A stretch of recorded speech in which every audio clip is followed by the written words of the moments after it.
ప్రియ సహోదరి సహోదరులారా, గత కొన్ని రోజులుగా మనం గమనించినట్లయితే కాంగో దేశంలో 70 మందికి పైగా క్రైస్తవులను చంపివేసి ఉన్నారు.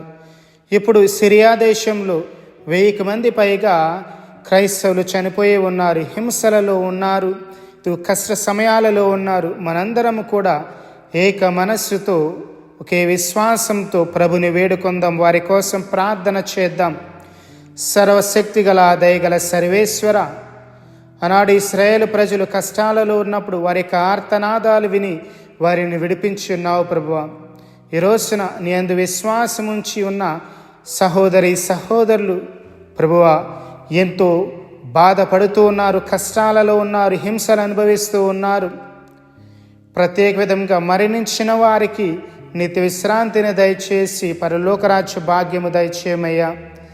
దుఃఖములో ఉన్న వారి యొక్క కుటుంబ సభ్యులందరూ కూడా ప్రతి ఒక్కరికి కూడా నీ యొక్క ఊరటను ఓదార్పును దయచేయమని ప్రభు, ఈ యొక్క కష్ట సమయంలో, ఈ యొక్క అవసరమైన సమయంలో నీ యొక్క సన్నిధిని దయచేయమని, ఆత్మ ధైర్యాన్ని స్థైర్యాన్ని దయచేసి వారికి విశ్వాసంలో ఇంకనూ దృఢంగా ఉండే భాగ్యమును వారికి దయచేయండి ప్రభువా.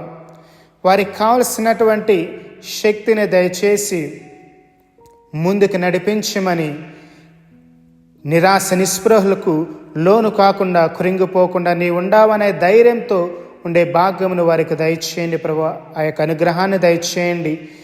శాంతి సమాధానాలు ఆ యొక్క సంఘాలలో ఏర్పడే విధంగా ఆ యొక్క నాయకులను కూడా ప్రేరేపించమని, నీ యొక్క ఆత్మ ద్వారా ప్రేరేపించి నడిపించమని మనాదుడును మీ కుమారుడైన క్రీస్తు ద్వారా అడిగి వేడుకొనుచున్నాము.